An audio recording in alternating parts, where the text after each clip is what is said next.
Vimy Ridge, situated in France just to the north of Arras, captured by the Germans in 1914. As you can see from this map, Hill 145 is the highest point on the ridge. The French tried to retake the ridge several times through 1915, and this part of the front line was handed over to the British in 1916.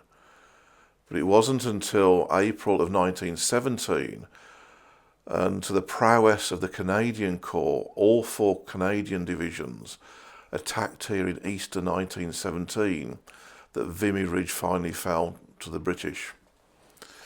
As you can see now, this is a trench map we're looking at, and right in the middle is Hill 145 where the arrow's just showing. The Canadians were quite remarkable in the conduct of this battle, and that it went almost according to plan. The Canadians, under the generalship of General Currie, analysed all the different obstacles that were preventing attacks from being successful in the past, and they devised ways of overcoming each and every one of them. And I'm going to talk a little bit more about that later. But the Canadians' capture of Vimy Ridge is regarded as the birth of a nation. Canada came of age with the capturing of Vimy Ridge. But you can see little star-like features on this map. These are craters, usually directly under the German front line. We're going to see those shortly. And this is a photograph of the Canadians advancing. As we take off now, we're looking towards the north, and we see immediately Vimy Ridge Memorial. Look at the ground as well, how uneven it is. We'll come back to the memorial shortly. I do believe this is probably the most beautiful of all memorials on the entire Western Front. These trees, these woods, are the battlefield, and in fact you can't go in them even today due to the numbers of unexploded shells. We're flying along parallel with the German second line, and as we look down to the right there, down that avenue, we're looking towards the Canadian lines as they would have advanced towards where we're filming. Look at the ground now, overlapping shell holes by the thousands. Where this house is situated, it's in between the German first and second line trenches.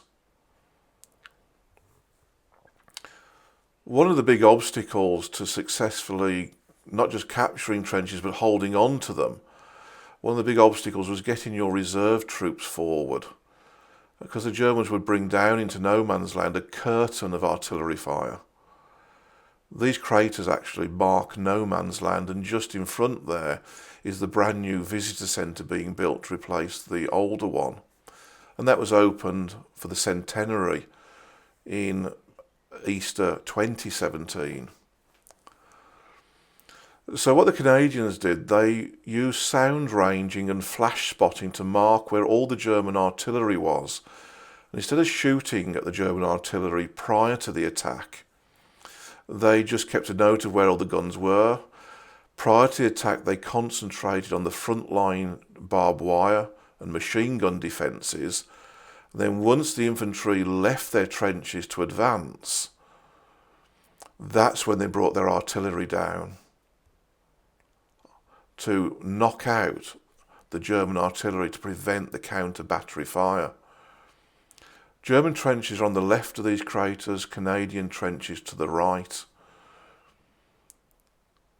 And those are preserved trenches using concrete inside of sandbags, so when the sandbag rots away, you're left with permanent concrete sandbag-shaped structures there. And you can also see on the left where the arrow is, where the lines of the German trench would have continued. Those craters actually are far deeper than they appear on this film. The other thing that the Canadians did as well was machine gun barrages. They plotted exactly where the supply routes were for the Germans, and at night, when supplies were brought up to the frontline trenches, they laid down machine gun barrages, so the frontline troops for a week before the attack was denied supplies of food, water and ammunition. They were also exhausted, the frontline German troops, because of the barrage that was coming down on them, keeping them awake.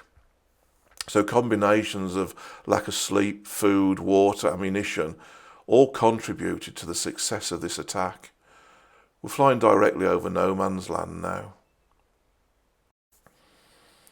The Canadians, as well as the Australians, were regarded by the British as shock troops.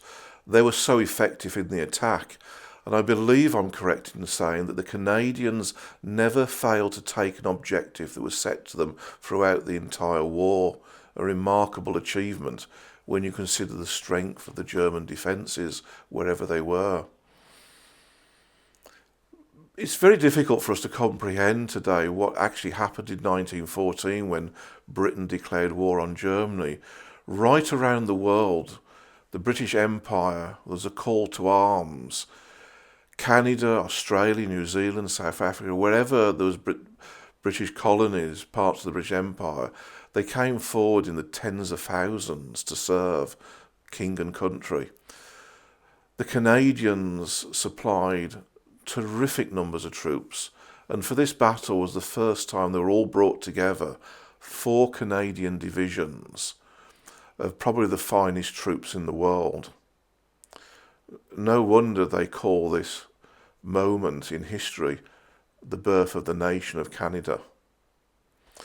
As we fly back along now no man's land, which is clearly marked by those big craters, German trenches to the right, Canadians to the left, and we're now going slightly in the direction the Canadians would have advanced. Right in the horizon, see those twin peaks, they're 2 slag heaps. They were there in 1914. In fact, the Germans occupied them for most of the war. We just swung round to the left and we're flying along no man's land, visitor centre to the left. The old one is the brown bit, and just off camera to the left, they're constructing the new one. There's a lot of tunnels underground behind the Canadian front line, and a lot of the Canadian troops were brought forward for the attack underground. And it's possible to go down those tunnels even today. If you go to the visitor centre and ask about them, they do guided tours.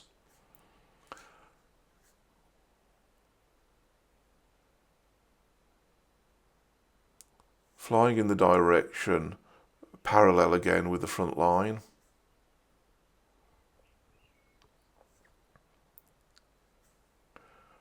But all of that under those trees would be the Canadian front line, the battlefield moving over to the right. As we swing round, we're going to fly in the direction of the memorial. As I said earlier, I believe this is probably the most beautiful of all First World War memorials. As it was being built in the early 1920s, 2 workmen were actually killed as they were digging the foundations by striking unexploded munitions. Top left, you can see slag heaps that were in British hands.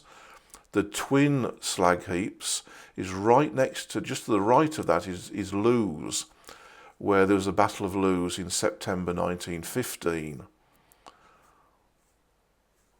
And as we fly towards the memorial and the trees clear, look at the pockmarked land. Remember, at the time, nothing would be green, it would all be brown. Nothing would have grown at the time, with all vegetation destroyed. Where the arrow comes down now, you can see the German trench very clearly. Note how the trench is not a straight line. It zigzags. This is for 2 reasons. One is if enemy infantry get into your trench, they can't just fire along it, killing everybody. But also if a shell lands in it, the blast won't travel along the trench, wiping large numbers of troops out. It'll only kill those in that one part of it. Very, very clear now. You can see it goes in squares, backwards and forwards, that trench.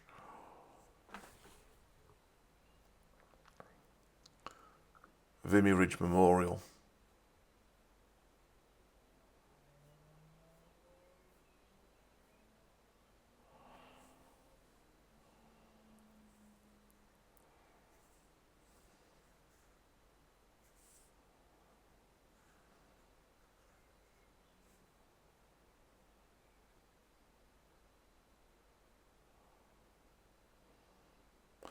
When you see the view here from this height, the memorial is actually on the highest point of the ridge.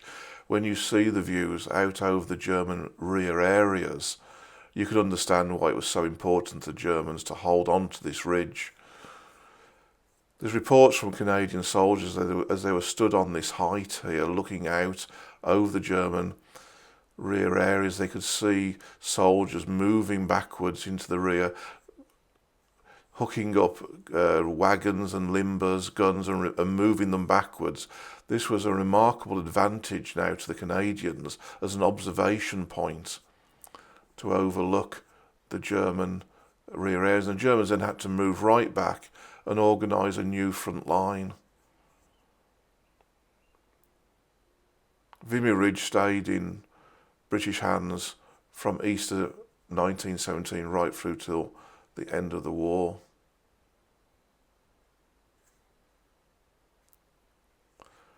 The statue right at the bottom there, just right at the bottom of the camera there, is that of a woman weeping, symbolic, of course, of the relatives of the dead, weeping for the loss of their sons.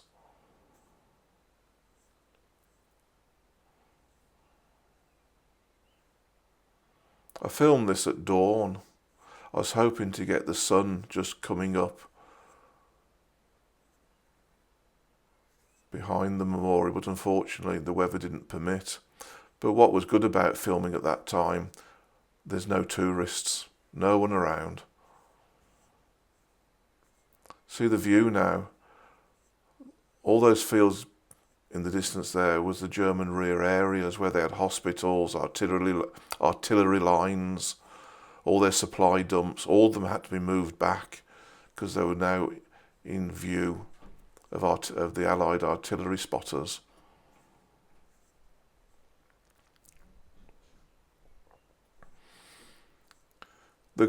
Just remind you of the craters we saw earlier under no man's land. What they did, they tunnelled under the German lines, and the Germans, of course, tunnelled under the Canadian lines and detonated huge amounts of explosives. It's been worked out that there's at least 5 still there, unexploded mines in this area of the Western Front alone, and dozens along the whole of the Western Front. But there's a motorway that's been built just behind the Canadian front lines, and they believe there's at least 2, possibly 3 of these huge mines with tens of thousands of pounds of amatol, high explosive, at least 2 or 3 of them directly under the motorway. I hope they never go off, certainly not when I'm driving there. Up near Ypres, near Plug Street Wood, one of the unexploded mines actually went off in the early 1950s when it was struck by lightning. I hope you've enjoyed this video. If you have, please subscribe to my YouTube channel. Have a look at my other videos on the First World War. I make these videos as a tribute to all those who served. My grandfather was amongst them. 5th Battalion Royal Warwicks served in France and Italy from March 1915 through to the armistice. If you subscribe to my channel, you'll receive an email when I post new videos. I hope you find this not just informative but also educational, and I thank you for watching. My name is Stephen Upton. Thank you very much.